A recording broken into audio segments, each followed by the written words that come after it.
The palace once glittered under twin moons, its crystal towers singing soft songs through the night air, but now, the melody was gone.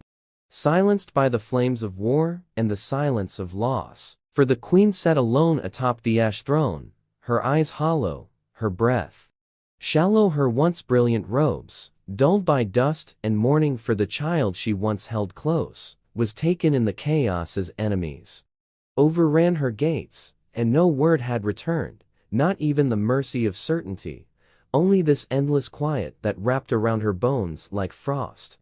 And still she waited, refusing to cry, refusing to fall, refusing to die, though she longed for the ground to open and swallow her whole. Far from the palace, where the sky still bled red, a human staggered across the ruin of an alien battlefield, his armor torn, his face burnt. But his arms were strong, and within them he carried something wrapped in starless, something alive, something precious. And though the winds screamed and death circled, he walked with purpose, the way only those who have made a promise can walk. For the child in his arms was not his, but he had vowed to keep her safe. When the dying nurse pointed at him in her final breath and said, "Take her to the queen, take her home before the fire swallows all." And so he walked through hell itself, guided not by hope, but by honor. The court had dissolved in the queen's absence, their loyalty shattered like the stained glass that once depicted her rise and glory. And now, the palace halls echoed with rumors, with fear, with ghost stories of a human roaming the outer wilds with an alien child at his chest. And the winds that carried these whispers stirred something ancient in the bones of the queen who had not spoken in cycles, not since her guards brought back the child's empty cradle and the bloodied pendant still clutched in her tiny fist. But now, the wind hummed again. And it hummed a name, a foreign one, not of her kind, not of her world, but wrapped in the scent of stardust and broken promises. And she listened.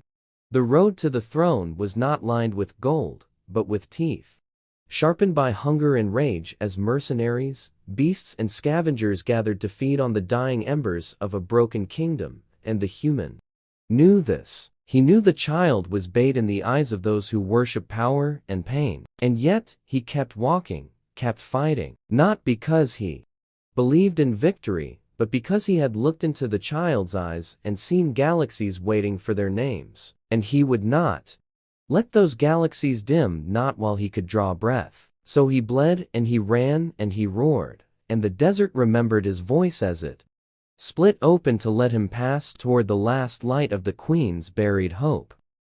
Beneath the ash throne, where no foot had stepped in 1,000 suns, the old fire still breathed, coiled like a sleeping beast, waiting for a spark. And when the queen's vision finally broke from her sorrow to gaze upon the storm cloud rising from the west, she felt that fire stir within her, felt her fingers twitch with memory, felt the weight of her crown press, not with grief, but with gravity, and she stood, not regal, not radiant, but real and alive. And the silence that had held her prisoner began to crack as one word echoed from the depths of the palace. One word, spoken like a prayer, like a curse, like a calling. "Child," she said, "child." He entered, not with trumpets, not with triumph, but with trembling knees and cracked lips, and a fire in his chest that refused to die. Even as his legs buckled before the throne and the child reached toward the queen, not with fear, but with familiarity.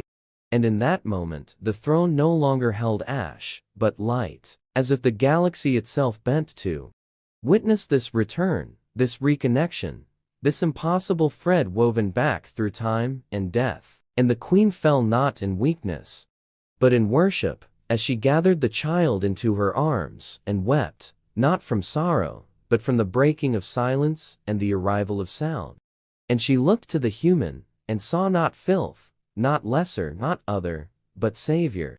The child's laughter echoed through halls that had not known joy for a generation, and the stars outside pulsed in time with that sound as if they too had waited to breathe again. And the queen walked with new steps, her hand resting on the child's back, while the human stood always near, demanding, not expecting, only watching, always ready, always quiet. For he did not need thanks, nor titles, nor gold. His reward was this breath, this moment, this warmth that wrapped around the ruins and made them rise anew. And the people began to gather, began to whisper not of fear, but of return and redemption, and the child's name became a song that danced on lips once sealed by dread. The ash throne no longer smoked, for the fire beneath had risen, reshaping the palace with roots of flame and walls of crystal. Reborn. And at its heart sat the queen, her daughter on her lap, and beside them, the human not bowed, not crowned, but standing as a pillar, as a promise, as proof that even in the deepest void, light can find a path. And the galaxy watched not with suspicion, but with awe, for they knew now that the queen was not alone, and her reign would not be forged in vengeance, but in the echo of a warrior's footsteps and the heartbeat of a child who had returned from the silence to remind them all that hope buried is not hope lost.